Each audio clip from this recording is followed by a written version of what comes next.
welcome to ArchCon. My name is Patrick Crowley. I'm a professor of computer science at Washington University here in St. Louis, WashU as we call it. I'm also the founder and CTO of Observable Networks, a company I hope you all spend a lot of time thinking about. Thanks very much for being flexible and adjusting your schedule to join us today. It's my great pleasure to be able to introduce our next keynote speaker at this event. What we're going to hear Mr. Schneier talk about is, for me, really the highlight of this meeting when I heard that Paul was successful in getting Bruce to come. I was very excited, and as I know many of you are as well, because we all probably understand that in the world of information security, there's no voice that has greater reach than Bruce's. There's some people that are maybe starting to give him a run for his money, but when Bruce talks, people listen. He's got a very large platform. And so I think you all would agree with me that we're very fortunate to have the benefit of his presence here today to hear from him in person.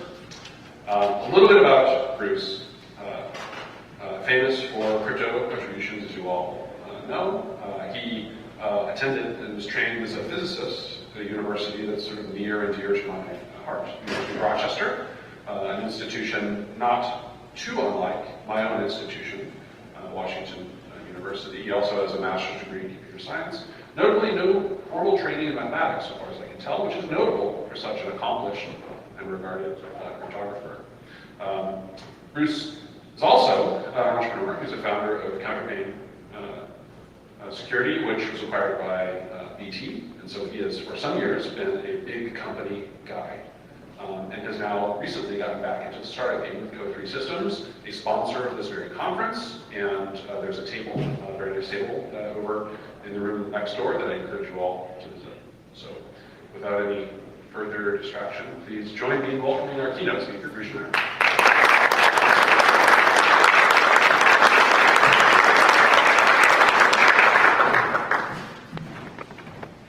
Thank you. I actually would argue that physics is basically mathematics with boundary conditions. So you kind of get a math training when you do physics. You just can't help it. Thank you very much for being flexible. This is the result of a difference of opinion on when I was speaking. And I appreciate that you are more flexible than Delta Airlines is. So thank you for that. So I want to talk about incident response. I want to talk about it very generally and really think about how it works and how we can get it to work better. I'm really going to talk about 3 trends in the IT industry. Then I'm going to go through 4 pieces of social science, actually 4 from economics and then 1 from psychology. Talk a bit about the current state of incident response products and services, and then try to tie it all together with some systems theory from the US Air Force. So that's the lay of the land, and here we go. All right, some trends. When I think about IT, I think we're seeing a lot of changes, and changes really affect how we techies deal with the infrastructure. All right, first is that we're losing control of our IT infrastructure. And that's a result of 2 different things that are going on. The first is the rise of cloud computing. Right, cloud computing means that our data, our email, photos, calendars, address books, messages, documents, they're no longer on our computers. Right? They're on servers belonging to Google and Apple and Microsoft and Facebook and everybody else. Right? So cloud computing means good control of our data. And you're seeing this happen both large and small. Right? Individually, our data is all out in the cloud. Organizations, our data is moving out to the cloud. We're outsourcing applications, CRM systems, our email, often our entire networks to other companies. And what that means for security is that we have a lot of trouble affecting the security. Because we have no control over, we have no direct control over the infrastructure. And you can outsource your corporate email to Google and it works great. But you don't know what kind of security Google has. You can't make it better. You have to accept what they're doing. Now, for a lot of companies, that's a good deal. But for a lot, it might not be. But the loss of control is important. The second way we're losing control is that we're increasingly accessing our data through devices that we have much less control over. Right? iPhones, iPads, Android phones, Kindles, Chromebooks. And I have a lot less visibility into this device than I have on my computer. And I can't even write a file erasure program for this because I can't get access to memory. I can't run arbitrary software on this. I mean, assuming I don't jailbreak it, right? I mean, the normal person. And everything on this is approved by Apple. So I have a lot less control over these devices. And these are the devices that everyone in organizations are now using to access all that data in the cloud. And it's going to be computers too. Right? Look at Windows 8. Look at Apple's Yosemite. They're both looking more and more like phones. Right? They're trying to steer people towards the company store, towards much less control. Now, there's a lot of good reasons to do this, and I'm not saying these are bad trends. Right? As individuals, right, my mother gets way better performance by having Apple take care of her iPad than she had by having me take care of her Mac. Right? Organizations do a lot better. Right? I mean, outsourcing infrastructure is what we as society do, all through infrastructure. And IT is catching up with that. But when you outsource, you lose control. I think it's a really important trend for security because unlike everybody else, we actually want control. Trend 2, attacks are getting more sophisticated. I mean, I think we're seeing a major jump in the sophistication of attackers in the last few years. And this is a variety of attackers, ranging from nation state on this end to bored teenagers on this end, and everybody in between. I mean, you see it when you hear the cyber war rhetoric. And I'm not, I tend not to like the cyber war rhetoric. And lots of people saying we're fighting a cyber war. But it's really, the real point that's important, it's not that we're fighting a cyber war, it's that we're increasingly seeing warlike tactics used in more broader cyber conflicts. Right? Technology basically broadly spreads capability, and these capabilities that 100 years ago you would have expected out of nation states, you get out of individuals and small groups. And this is important for incident response. Right? It used to be you could tell the attacker by the weaponry.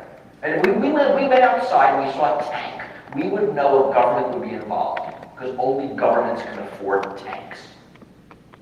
And that shorthand doesn't work on the internet. Right? Everyone uses the same stuff. Right? You see a cyber attack, you don't know if it's state-sponsored, criminal, hobbyist, or anything in between. And a lot of this is the rise of the term advanced persistent threat, APT.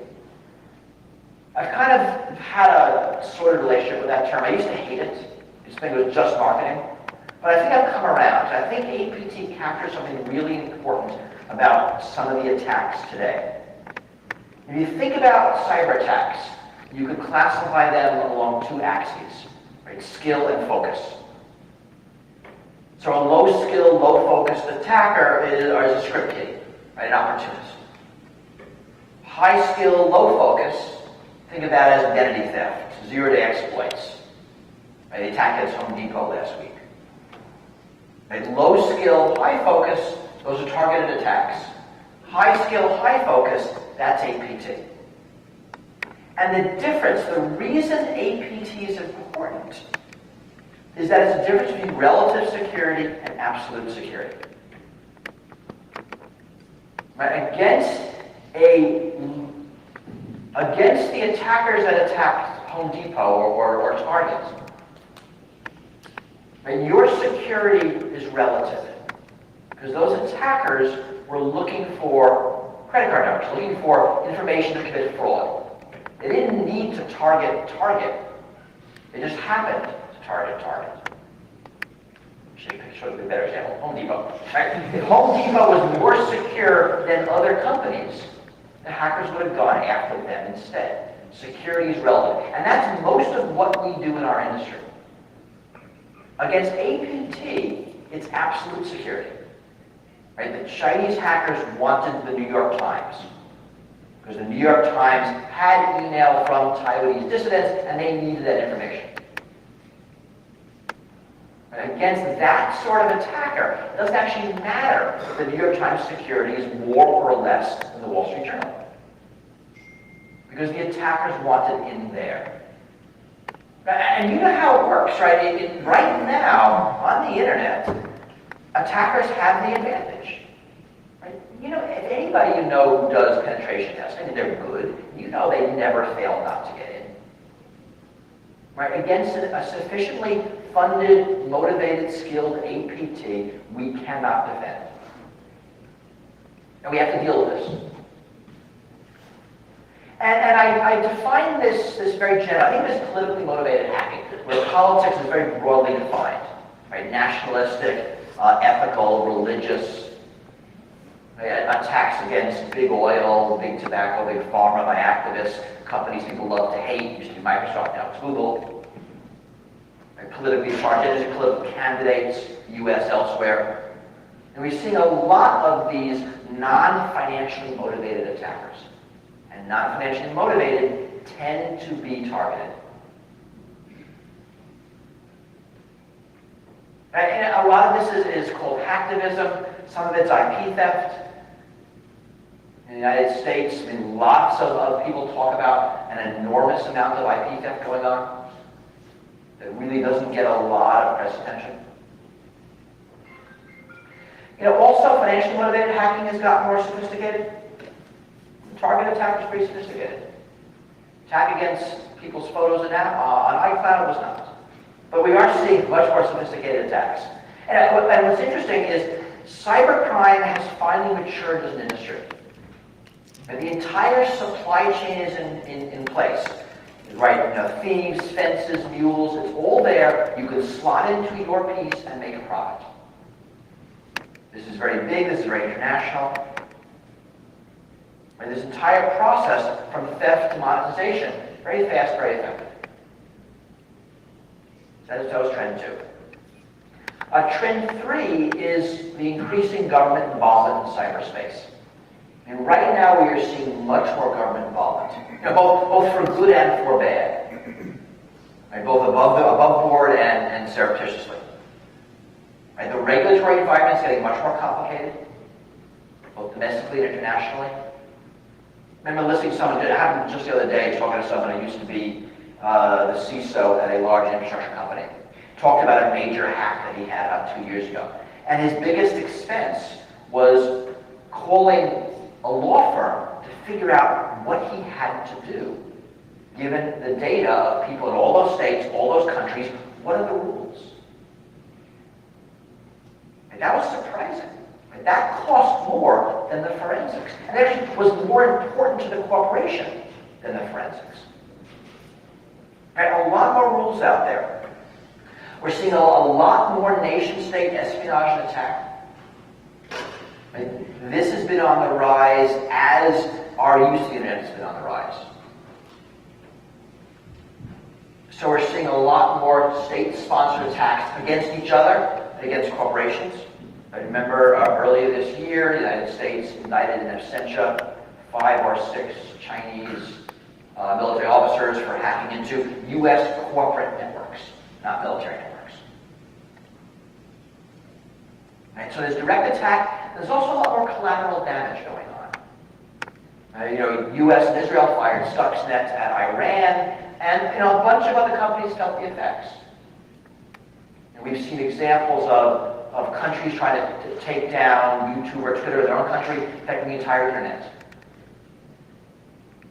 Some border gateway protocol stuff. I mean, there's a lot more collateral damage. And this isn't going to change. Right? More critical infrastructure means more government involvement. And eventually countries are going to say, hey, that stuff's important. DOD needs to defend it. And you hear rumblings in the U.S., you hear rumblings in other countries, that you need more government involvement because it is such an important and critical resource.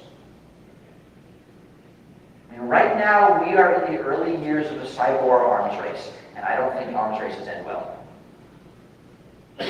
So I think we're going to see a lot more of governments coming into IT and either taking over things or making demands.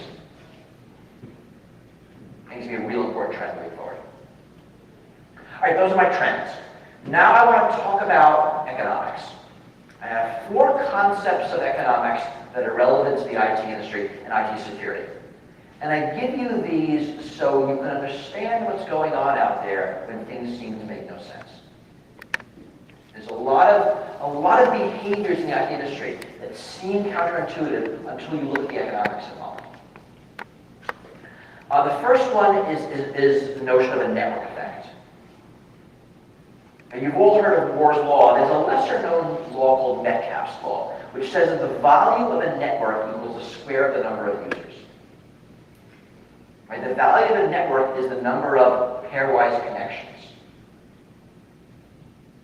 And intuitively, this makes sense, right? One fax machine is boring. Actually, one fax machine is useless. 2 are boring. 1,000 are interesting. 1,000,000 change the world. Right? As networks get bigger, they get more valuable.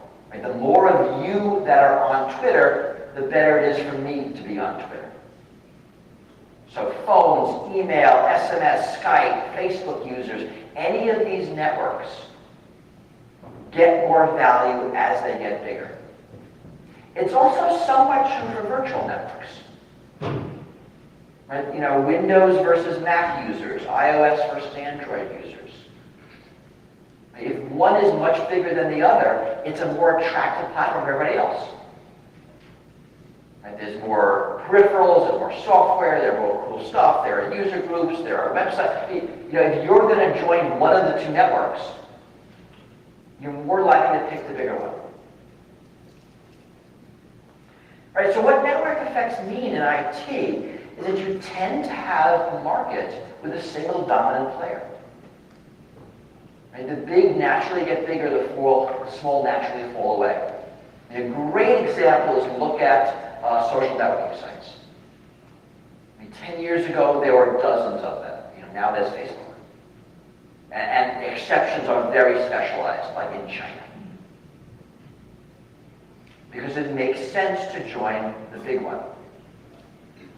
Right? Or Skype, or you know, all these examples. Second piece of IT economics is the notion of fixed costs versus marginal costs. In the production of anything, there are 2 basic types of costs. There's the design cost to design the thing in general, and there's a cost to make one. And that's different depending on what it is. For some stuff, you know, a house, almost all the cost is the cost of making the one thing. For something like a Disney movie, all the cost is up front, and the cost of stamping out the DVD is basically free. And so different industries have a different ratio of fixed costs versus marginal cost. And in IT, pretty much everything is fixed costs, right? The first copy of Windows costs, I'm making this up, $20 million, the second copy is free. Right? What this means is you need to figure out ways to recover development costs. Right? Normally, you don't worry too much about that because they're not that high. But if all the cost is front-loaded, it means a competitor can come in and make copies of your thing, and you lose the ability to recover your fixed costs. Right? Go to Hong Kong, buy DVDs in the street. That's the way that market works. Right? They're selling them to the cost of making the disc. Right? Or go out on the internet, get them for free. And so what this means is companies have to add barriers to competition. Basically things that break the standard market model to attempt to recover fixed costs. Right? Just think of patents, think of copyrights. And that's what those all do. And breaking those is an enormously powerful attack. And this explains the movie industry, the music industry, also the pharmaceutical industry, which is a physical industry that has this problem as well. That pretty much all the costs are front-loaded. Right, in other cases, these high fixed costs are a barrier to competition. I mean, once one company maps the entire planet, it's kind of hard for someone else to do the same thing. Right? And vendors can now play games and cut costs dramatically to remove competition. Third piece of IT economics is the notion of switching costs. Switching costs in economics is the cost of switching from a product to its competitor. Right? Normally, switching costs are very low. Right? I drink a Coke today, I don't like it, I drink a Pepsi tomorrow. No big deal. Sometimes they're high. Right? I use my cell phone today, I don't like AT&T, probably get AT&T tomorrow. And what this means is, actually, let me do it the other way. In IT, switching costs can be high for a bunch of reasons, right? It means, you think of it as normal application software. Retraining staff, rewriting applications, converting data. And it can be expensive to switch if you switch operating systems. You know how this works. Where you switch any major software you use. Now, I still use Eudora because I'm terrified of switching to any other email program. Because I know it's going to be very, very expensive. And I have 20 years to keep an email out of it. I have to make it work somehow. But the effect of this is that the higher the switching costs, the more a company can piss you off before you switch. Right? If I don't like the way Coke tastes, I'm drinking something else. But AT&T has to really piss me off before I go to Verizon. Because it's a royal pain. Right? And companies like keeping switching costs high for that very reason. If you remember the debate in the mid-90s about cell phone number portability, all the companies said, and basically before then, when you change cell phone companies, you had to change your cell phone number. Right? And that had the effect of keeping switching costs high. You had to tell everybody else, you had to reprint business cards. It was really expensive to switch. And all cell phone companies fought the law requiring people to take cell phones with them when they left. Why? Because that could have kept those switching costs high. And companies spend a lot of time trying to make switching costs high. Right? Proprietary file formats, non-compatible accessories, not letting you take your data with you. I mean, go try switching from Kindle to Nook. Right? Try taking your books without breaking the data protection. Or switching from iTunes to something else. Or going from game machine, what to another game machine. And there's a reason all that stuff is incompatible, and that's to keep switching costs high. Fourth piece of economics, which is actually very directly related to security, is the notion of a lemons market.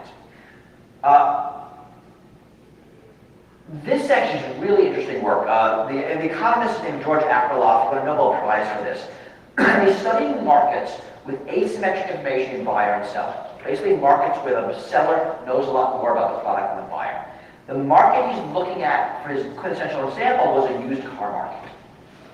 And in his thought experiment, basically you imagine a small town with a single used car dealer who's selling 50 cars at $2,000 each and 50 lemons at $1,000 each. In that market, the equilibrium price for cars is $1,500 right in the middle. And at that price, all the lemons sell and none of the good cars sell. What he observed, and he did it theoretically and also experimentally and observationally, is that in a market where the seller knows more about the products than the buyer, bad products drive good products out of the market. Right? Because the buyer can't tell the difference. This is security. I'll hold up two, encryption products. They use the same algorithm, same protocol, same buzzwords. One is secure and one isn't. You have no idea which. Right? And you don't. And this fundamentally explains the firewall market. In the early 90s, there were hundreds of firewalls. The best ones didn't win. Fast forward 7, 8 years, there were about 50 or so IDSs. The best ones didn't win. And you see that again and again. Security, IT security is a lemons market. And interesting, in lemons markets, buyers tend to rely on what economists call signals, other ways to figure out whether the product's good or not. In the used car market, a common signal is a warranty. Take the car, take it home, drive for a month, you don't like it, bring it back. That lets you know you're not buying a lemon. In our industry, signals are certifications, reviews. You ever wonder why companies chase those really dumb awards? This is why. Because they are signals. They let people know they're not, making a mistake. Right? Back in the 60s, nobody ever got fired for buying IBM. That was the slogan. That was the signal. All right, now I know on one piece of psychology. I want to talk about prospect theory. And I think I'm going to explain why it's very hard for you to get security sold to your boss. So basically, this is actually the people who did this also won a Nobel Prize. They were psychologists who won a Nobel Prize in economics, which kind of scared everybody. So neat. The ultimate is called loss aversion or framing effects. The basic experiment in prospect theory looks like this. You divide a room in half, and you ask half of the room to choose between $1,000, give you the money, or a coin flip at $2,000. Right? Expected value is the same. Basic question is, are you a gambler or not? And when you give people that choice, about 3/4 of the room will take $1,000. Right? Bird of the hand beats two in the bush. You ask this room a very similar question. I either will take $1,000 from you right now, right? You lose the money, or coin flip at losing $2,000. Right? Pretty much the exact same question. One is a gain, one is a loss. But this side, about 3/4 will take the coin flip. So basically, what we learned, this is an extraordinarily robust result, is that we are risk averse when it comes to gains and risk seeking when it comes to losses. And lots of explanations about this. And it has been done across cultures, ages, big money, small money. Some group did it actually with, $1,000, large amounts of money. Other groups went to tribes in the middle of nowhere where a little bit of money was worth a lot of money. You see this behavior in other primate species, non-human. And the best explanation I have heard comes from evolutionary psychology. But if you imagine a species living at the edge of survival, as species tend to do, a small gain means you live to see tomorrow. Coin flipping at a larger gain means you might die.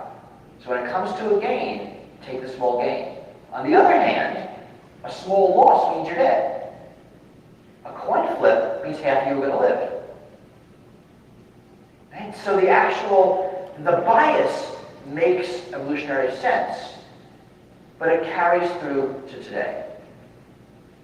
And what this means is security is really a hard sell. The security is a trade-off between a guaranteed small loss, buy the product, buy the service, hire the guy, or the risky larger loss, right? You'll get whacked. And you know this. You go to your boss and say, we really need this security product. And he says, well, you didn't have it last month and you were okay. So why do you need it this month? Maybe we'll take the chance. I mean, this exact same thing you see in the life insurance business, the burglar alarm business. Doesn't mean these things don't sell, but it means you're overcoming a bias.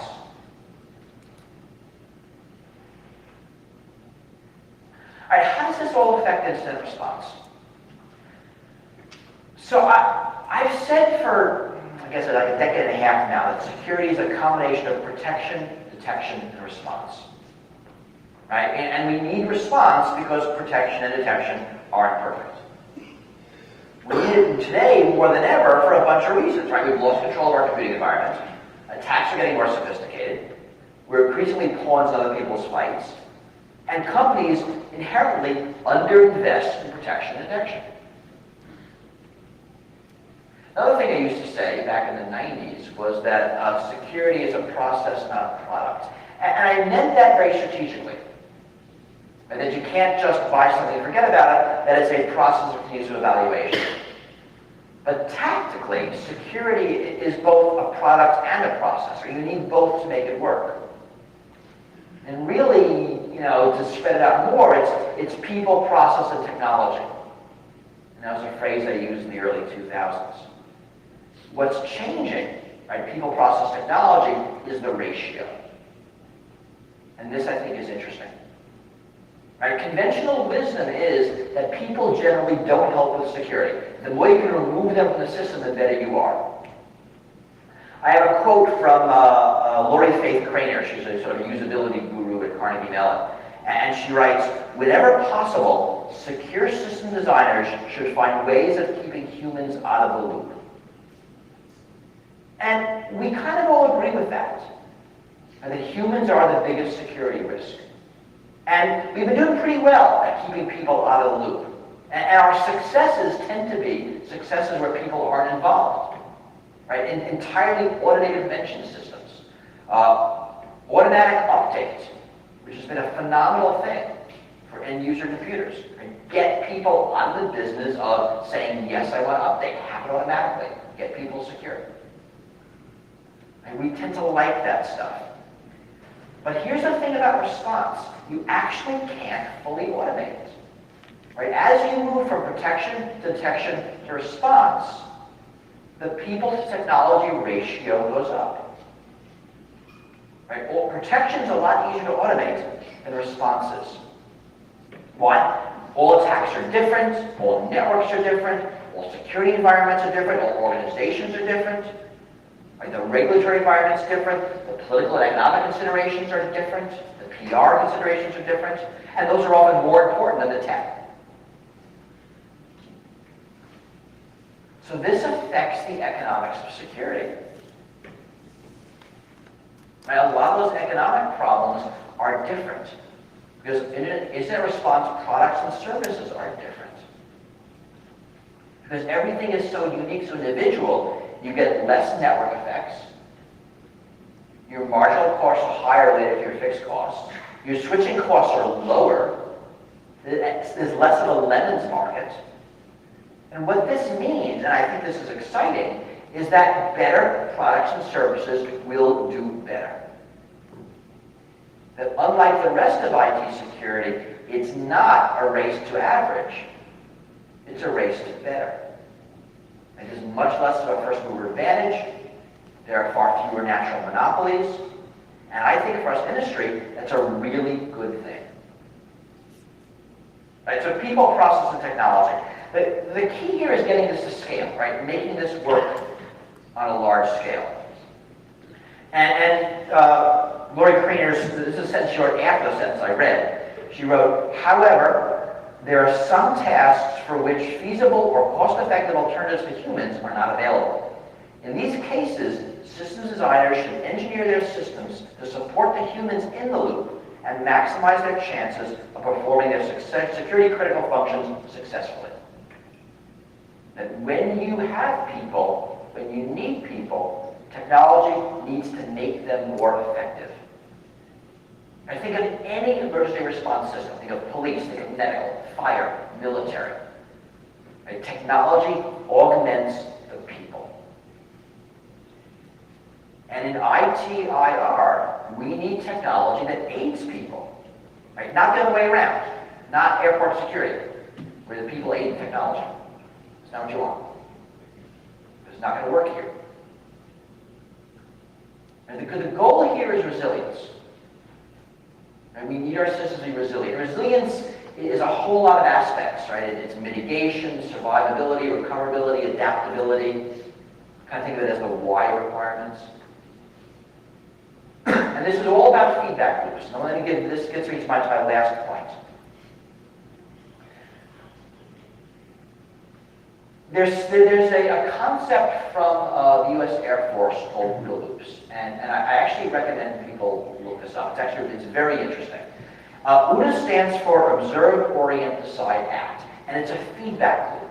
And it was originally thought of conceptually for aircraft pilots in dogfights. That this cycle of Observe, Orient, Decide, Act is what pilots are constantly going through. And the researcher, his name is Boyd, postulated that if you break up the pilot's what the pilot's doing into these tasks and try to speed up each task, you're making it more effective. And if your OODA loop is faster than your adversary's OODA loop, you are going to be more effective in this battle. Right? This continual process of collecting, evaluating, and acting on information. Since this came out, it's been applied to all sorts of real-time, this is the key, real-time adversarial situations. So airplane dogfights was the first, but you see it talking about strategic military planning, business competition, lots of places. And you see it talked about in IT as well. Right? And so this is an iterative process. And you go and do through this again and again. And if you do incident response, so you do anything real time, you can think of it this way. Right? And the key point is to get inside your adversary's loop, to be able to execute your loop faster than he can. So what this means and what I want are good incident response tools for all aspects of the OODA loop, right, to make incident response more effective. Right? We need tools that facilitate all of these things. We need tools that help us observe, right, knowing what's happening on a network in real time. Right? Any kind of real-time threat detection information systems. And all that stuff is real valuable, kind of IDSs or log monitors or sort of anything like that. Network data, performance data, network management tools, tools to put that all in one console, right? Maybe any physical security, sort of everything. Tools to orient, because understanding requires context. There's a lot of different contexts. What's happening inside the organization? What's happening on the internet? Right? Is there a new piece of malware out there? Is there a new geopolitical thing happening? Right? Is the company undergoing a merger? Right? Has something new opened up, a new partnership?